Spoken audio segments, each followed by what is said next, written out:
took up this issue because obviously if you're on the right, you don't think that Donald Trump said anything wrong. If you're on the left, obviously you think he said a lot wrong. Mark Cuban, a big supporter of Hillary Clinton, found the whole issue appalling. Take a look. What if Vladimir Putin said, you cannot trust the outcome of the American presidential election, it is rigged?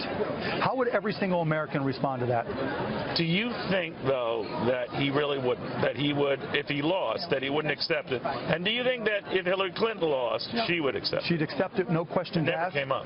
She accepted, no questions asked. Mike Pence accepted it, no questions asked. The nominee of the Republican Party questioned American democracy.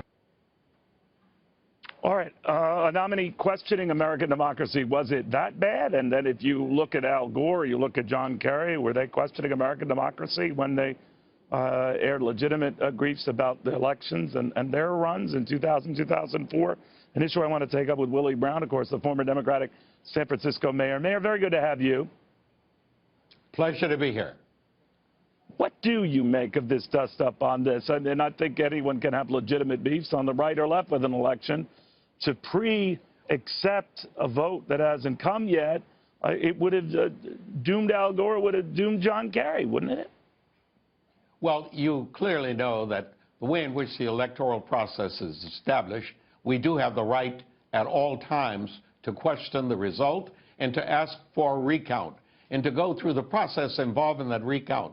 At the end of that, however, it obviously is appropriate to accept the results. If all aspects of the election and all of the opportunities to appeal that result, you obviously must acquiesce in the final result.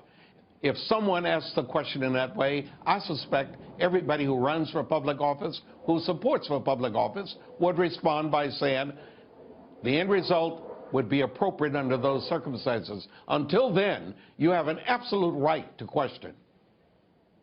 All right, so was it that bad what Donald Trump said? I'm not an apologist for either one, Mayor. I guess what I'm getting to is it's almost as if the prior 90 minutes of the debate was forgotten.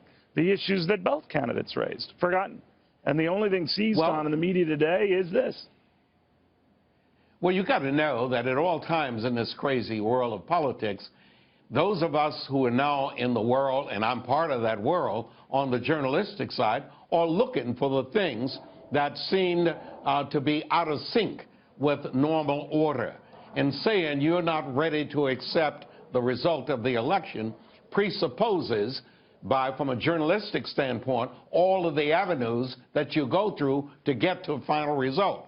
If that question had been put in that fashion, in that frame, his answer to it, I think, then would have been outrageous if he would say, in effect, I'm unwilling to accept all of those protocols I see what that you're leads saying. to that That's result. a very good point. Al Gore No, was actually, in that position.